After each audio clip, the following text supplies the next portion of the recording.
रवि बेटा, तुम अपना मकान अपनी पत्नी रजनी के नाम क्यों नहीं कर देते? जब उसकी यही जिद है तो उसे पूरी कर दो। हमारा क्या भरोसा, हम आज हैं कल नहीं। वैसे भी हमारे मरने के बाद तो यह मकान तुम दोनों के नाम होना ही है। रामदत्त ने अपने बेटे रवि से कहा। तो अपने पापा की बात सुनकर रवि सोच में पड़ गया था। रामदत्त के 3 बच्चे थे, बड़ा बेटा रवि और 2 छोटी बेटियां पूजा और रोशनी। किराए के कमरे में रहने वाला अपना छोटा सा मकान बनाने के लिए रामदत्त सदर बाजार से सामान लाकर उसे कई दुकानों पर बेचकर उससे जो कमाई होती उसमें से थोड़ा थोड़ा पैसा जमा करके अपने बच्चों की अच्छी तरह से परवरिश करता था। जब उसके पास कुछ पैसा जमा हो गया तब उसने जमीन खरीदकर अपने लिए एक छोटा सा मकान बनवा लिया था। शिक्षा पूरी करने के बाद रवि एक प्राइवेट कंपनी में जॉब करता था। पूजा और रोशनी दोनों कॉलेज में पढ़ाई कर रही थी। रामदत्त अपने तीनों बच्चों से बहुत प्रेम करता था। रवि की नौकरी लगने के बाद उसके लिए कई जगह से रिश्ते आने लग गए थे, जो खूबसूरत लड़की के साथ साथ उसे दहेज में काफी रकम देने के लिए भी तैयार थे। परंतु रामदत्त दहेज लेने के बिल्कुल खिलाफ था। इसलिए उसने दहेज लेने की बजाय एक गरीब घर की लड़की रजनी से बिना दहेज लिए यह सोचकर खुशी खुशी विवाह कर दिया था कि रजनी प्रेम पूर्वक उसके घर में सभी सदस्यों के साथ मिलजुल कर रहेगी। रामदत्त और उसकी पत्नी जानकी रजनी से बेटी की तरह प्रेम करते थे। उसके खाने पीने और ओढ़ने पहनने में कुछ भी भेदभाव नहीं करते थे। कुछ दिन तो रजनी उनके घर में खुशी खुशी रही, परंतु शादी के 10 दिन बाद ही उसने रवि से यह कहकर सबकी खुशियों पर ग्रहण लगा दिया कि यदि अपना मकान मेरे नाम करोगे तो मैं तुम्हारे साथ रहूंगी, नहीं तो मैं ये घर छोड़कर चली जाऊंगी। पत्नी की बात सुनकर रवि आश्चर्यचकित हो गया था। उसने रजनी को मकान अपने नाम नहीं करवाने के लिए समझाने का बहुत प्रयास किया, परंतु रजनी अपनी जिद पर ही अड़ी रही।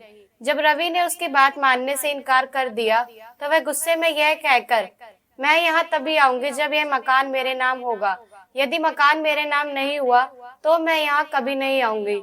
बैग में अपना सामान पैक करके अपने मायके चली गई। जब रामदत्त को रजनी के उसके मायके जाने का कारण पता लगा तो वह रवि से अपना मकान उसके नाम करने के लिए कहने लगे थे।